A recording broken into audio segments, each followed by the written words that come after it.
हरि ओम. सद्गुरु ओम मालती आई की जय.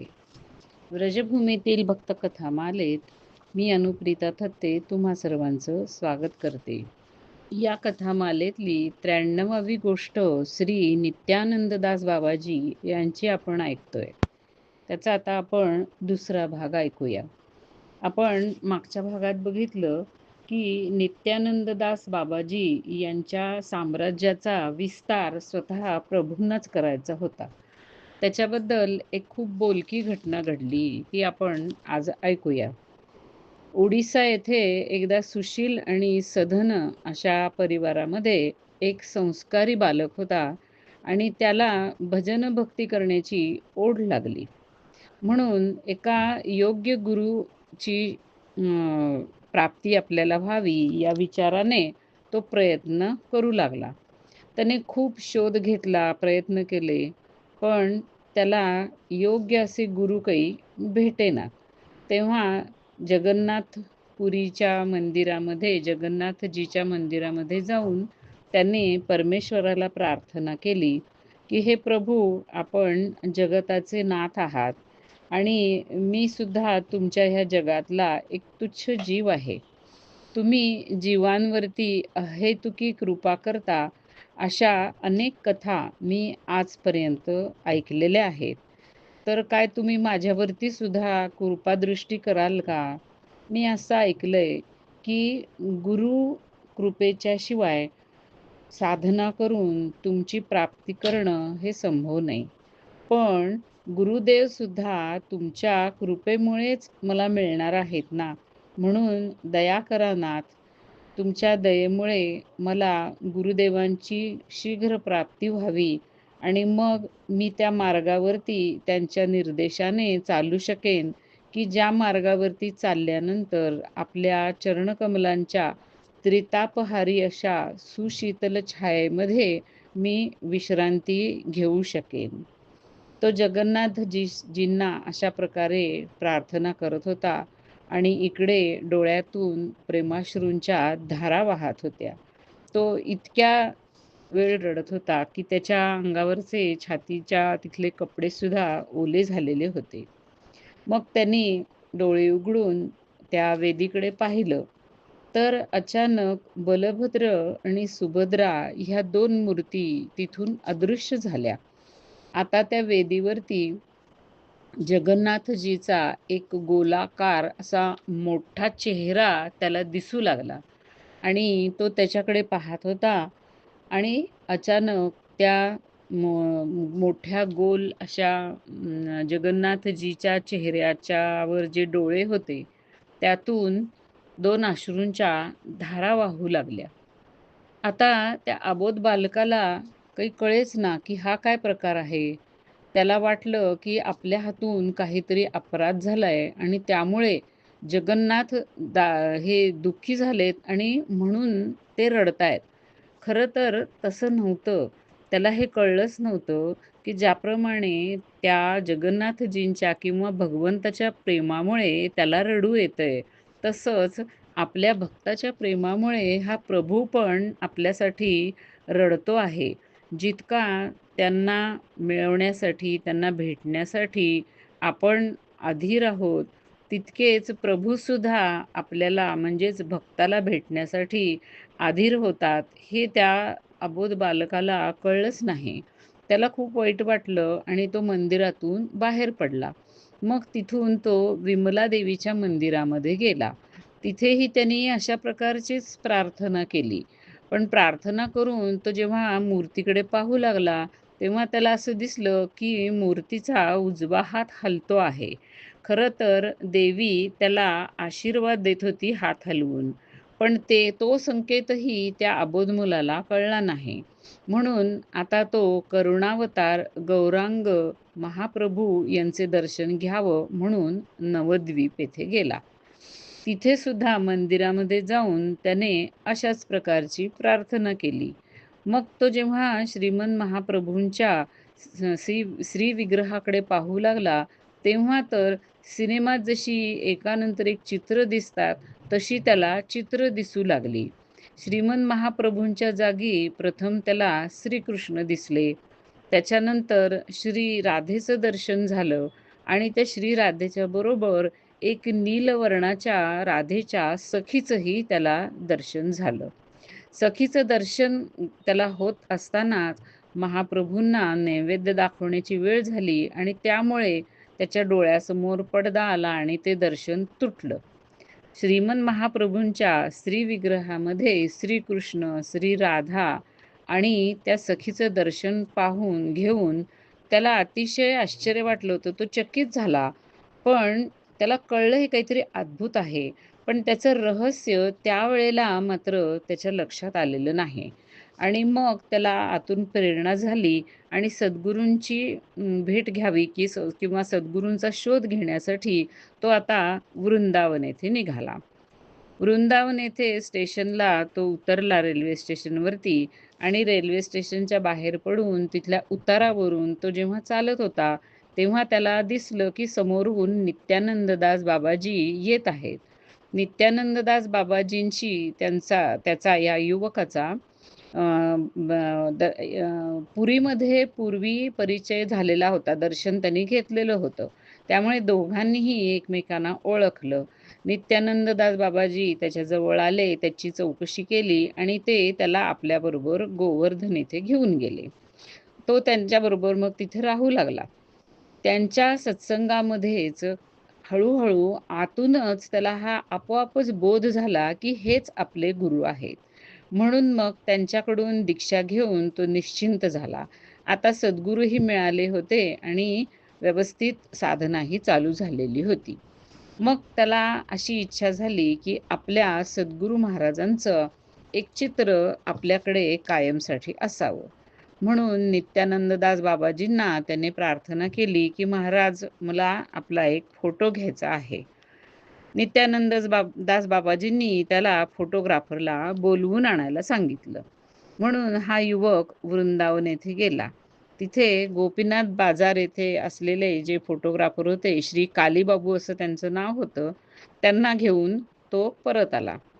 कालीबाबूंनी camera set केला. नित्यानंद दास बाबाजी समोर बसले आणि आता सगळी तयारी झाली आणि कालीबाबू आता फोटो घेणार होते. एवढ्यात नित्यानंद दास बाबाजी त्या युवकाला म्हणाले, "अरे, तू जरा त्या कॅमेरामधनं इकडे बघ बरं, फोकस नीट आहे ना झालेला, म्हणजे तुला चांगली तस्वीर किंवा चांगला फोटो मिळेल." तेव्हा फोटोग्राफरची परवानगी घेऊन त्या युवकाने आपल्या डोक्यावरती तो काळा कपडा, जेव्हा जो पूर्वीचा जमाना होता ना, तो काळा कपडा आपल्या डोक्यावर घेतला आणि लेन्समधून त्याने बाबांच्याकडे पाहिलं आणि त्याला आश्चर्याचा धक्काच बसला. हे काय? इथे तर बाबाजींच्या ऐवजी त्याला ती नीलवर्ण सखी दिसत होती. ज्या सखीला त्याने नवद्वीप येथे महाप्रभूंच्या श्री विग्रहामध्ये पाहिलेलं होतं.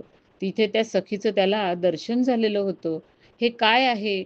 असं वाटून पटकन आपल्या डोक्यावरचा कपडा काढून झटकन कॅमेऱ्यातून बाहेर डोकावून त्याने परत बाबा जिथे बसले होते तिथे पाहिले, तर त्याला बाबाच दिसले. आता त्या सखी रूपाचं पुन्हा दर्शन घ्यावं म्हणून काळा कपडा डोक्यावर घेऊन पुन्हा तो लेन्समधून पाहू लागला. तेव्हा मात्र त्याला बाबाच दिसले. त्या सखीचं दर्शन काही झालं नाही. त्याला फोटो तर मिळालाच, पण या घटनेतून आता तो थोडा सुबोध झालेला होता. त्यामुळं त्याच्या लक्षात आलं, की आपले जे गुरुदेव आहेत, ते खरोखरीच राधाराणीचे सखी आहेत आणि नवद्वीपमध्ये श्रीमन महाप्रभूंनी आपल्या स्वरूपामध्ये एकापाठोपाठ एक आपल्याला जी दर्शनं दिली होती, पहिल्यांदा श्रीकृष्ण, मग श्री राधा आणि आपली गुरुरूपा सखी, ही दर्शनं देऊन आपल्याला सांगितलेलं होतं, की राधा आणि कृष्ण हे जसे श्रीमन महाप्रभूंपासून निराळे नाहीत, वेगळे नाहीत, तसेच राधाराणी आणि त्याचे जे गुरुदेव आहेत, ती म्हणजेच राधाराणीची नीलवर्णी सखी हे एकच आहेत. त्याचे गुरुदेव हे राधाराणीचे अभिन्न प्रकाश आहेत. हे त्याच्या लक्षात आल्यावर त्याचा ऊर आनंदाने भरून आला आणि तेही पुढे लक्षात आलं त्याच्या, की आपल्याला गुरु शोधासाठी वृंदावनला जाण्याची प्रेरणाही श्रीमन महाप्रभूंनीच दिलेली होती आणि त्यांनीच इकडे नित्यानंद बाबाजींना आपण जेव्हा स्टेशनवर पोहोचणार होतो त्याच वेळेला नेमकी स्टेशनवरती पोहोचून आपल्याला स्वीकारण्याची बुद्धी म्हणजे प्रेरणा या नित्यानंददास बाबाजींना दिलेली होती. अशा प्रकारे आपण भगवंताला आणि श्रीमन महाप्रभूंना जी काही आपल्याला गुरु मिळावे म्हणून प्रार्थना केलेली होती, ती पुरवलेली आहे भगवंताने आणि आपला गुरुप्राप्तीचा मार्ग हा भगवंतांनीच प्रशस्त केलेला आहे. अशाच प्रकारे श्री श्यामसुंदरदासजी, श्री व्रजसुंदरदासजी, श्री गोपीनाथदासजी, श्री गौर गोविंददासजी आणि असे खूपसे परमत्यागी आणि हुशार असे शिष्य एक एक करून प्रभूच्या प्रेरणेने या नित्यानंददास बाबाजींच्या शिष्य परिवारामध्ये सम्मिलित होत गेले आणि परिवार वाढत गेला. फक्त असे त्यागी संन्यासीच त्यांचे शिष्य होते असं नाही, तर खूपसे गृहस्थी सुद्धा बाबांच्या आश्रयाला आलेले होते आणि त्यांचं शिष्यत्व त्यांनी मिळवलेलं होतं.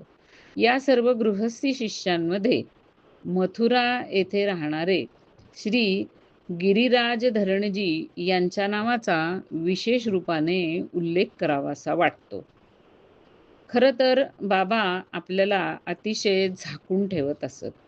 पण स्वतः प्रभू जर देश-विदेशामध्ये आपल्या ह्या शिष्याची प्रसिद्धी करणार असतील, शिष्याची म्हणजे नित्यानंददास बाबाजींची, तर तो सिद्ध पुरुष किती दिवस असा प्रसिद्धीपासून दूर राहणार? एक अशीच घटना घडली.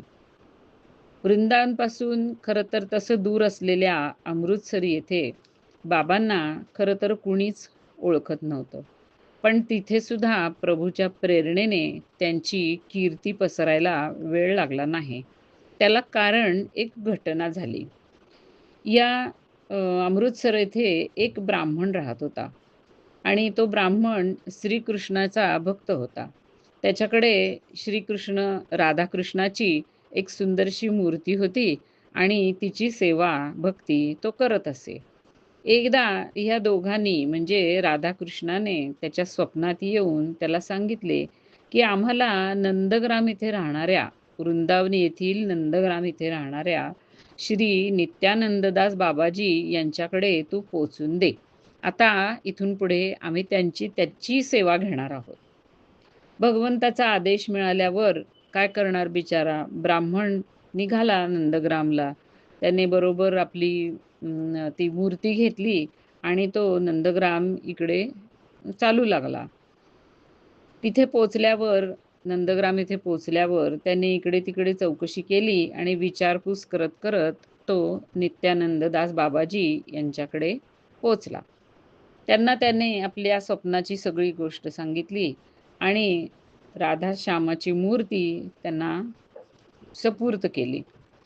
बाबा खरं तर विग्रहाला किंवा विग्रहाच्या सेवेला, सेवापूजेला भक्तीचं प्रधान अंग जरी मानत असले, तरी त्याला जास्त महत्त्व देत नसत, जितकं ते नाम कीर्तनाला महत्त्व देत असत. ते कधी-कधी चेष्टेने म्हणतही असत, "विग्रह क्या है? गलग्रह है." आशय असा होता, की त्यागी बाबाजींच्यासाठी विग्रहाची सेवा ही इतकी अनुकूल नाही, जितकी नामकीर्तनाची पद्धती अनुकूल आहे. कारण विग्रह सेवेसाठी त्यांना वेगळ्या-वेगळ्या प्रकारची सेवेची सामग्री एकत्र करावी लागते, मिळवावी लागते. त्याच्यामुळे भजनाचा वेळ जातो, भजनामध्ये विक्षेप येतो. आणि म्हणून त्यांनी आपल्या आश्रमामध्ये विग्रह सेवा ठेवलेलीच नव्हती. पण हे श्रीकृष्णांना आणि राधेला पसंत नव्हतं. त्यांना विग्रह रूपाने त्यांच्या तिथे आश्रमात त्यांच्याजवळ येऊन राहायचंच होतं. त्यामुळे त्यांनी या ब्राह्मणाला अशी बुद्धी असा आदेश दिला आणि तो ब्राह्मण बिचारा एवढ्या लांबून त्या मूर्ती घेऊन आला. ब्राह्मणाचा या पूजा अर्चेमध्ये अतिशय विश्वास आणि जीव होता. त्यामुळे त्याला हे जरा थोडं वेगळं वाटलं. या नित्यानंददास बाबाजींनी ब्राह्मणाला म्हणलं, "हे बघ बाबा, मी तर आहे नंगा फकीर, फक्कड साधू. जी काय माधुकरीमध्ये रुखी-सुखी रोटी मिळते, ती खाऊन मी भजन करत बसतो. विग्रह सेवा हे काही माझ्या अखत्यारीतलं काम नाही. माझ्याच्याने ते होणार नाही. पण आता या भगवंताचीच जर इच्छा आहे माझी सेवा घ्यायची, तर जा बाबा इथं त्यांना सोडून." आपल्या ह्या सुंदर मूर्तीबद्दल, या विग्रहाबद्दल बाबांचे असे थोडेसे उपेक्षेसारखे वाटणारे शब्द ऐकून त्या ब्राह्मणाला दुःख झालं. पण त्याला तिथं भगवंताचा आदेश असल्यामुळे त्या मूर्ती तिथे सोडून जाणं भाग होतं. त्याला दुःख झालं, पण राधाकृष्णांवर त्याचा काही परिणाम नाही. जर दुसरा कोणी पाहुणा असता, तर अशी ही उपेक्षा, असा हा अपमान बघून ताबडतोब तिथून निघून गेला असता. पण हे राधाकृष्ण जायला थोडेच आलेले होते. ते तर तिथेच राहायला आणि त्यांची कंपल्सरी सेवा घ्यायलाच आलेले होते. त्यांना काय माहिती नव्हतं का, की बुलाए मेहमान का आदर नहीं होता आणि कधी-कधी तर काही लटक्या तक्रारीसुद्धा ऐकाव्या लागतात. त्यांना सगळं माहिती होतं. पण हे सगळं माहिती असून सुद्धा ते आलेले होते. कारण भक्ताची ही जी काही लाडिक तक्रार असते, त्याचा जो काही प्रेमातला राग असतो, तो त्यांना मोठा आवडतो आणि तो फार त्यांना चांगला वाटतो. त्याच्यामध्ये जे एक प्रेम लपलेलं असतं, ते चाखायला त्यांना खूप आवडतं. तेवढं त्यांना एक-एकदा वेदस्तुतीसुद्धा चांगली वाटत नाही. कारण ती ज्ञानाने कोरडी अशी त्यांना वाटते. त्याच्यापेक्षा आपल्यावर अत्यंत प्रेम करणाऱ्या प्रिय भक्ताचं हे संभ्रम आणि संकोचरहित एक टोमणे सुद्धा त्यांना खूप बरे वाटतात. त्यांची सेवापूजा या बाकीच्या लोकांची इतकी त्यांना आवडत नाही, जितकी ही प्रीतभरी उपेक्षा त्यांना चांगली वाटते. अशी ही या श्रीकृष्णाच्या घरची उलटी गंगा वाहते. आता ह्याच्यापुढे तर ते राहिलेच विग्रह त्यांच्या घरी, नित्यानंद दास बाबाजींच्या आश्रमामध्ये. आता यापुढील हकीकत आपण पुढील भागामध्ये ऐकूया. हरी ओम.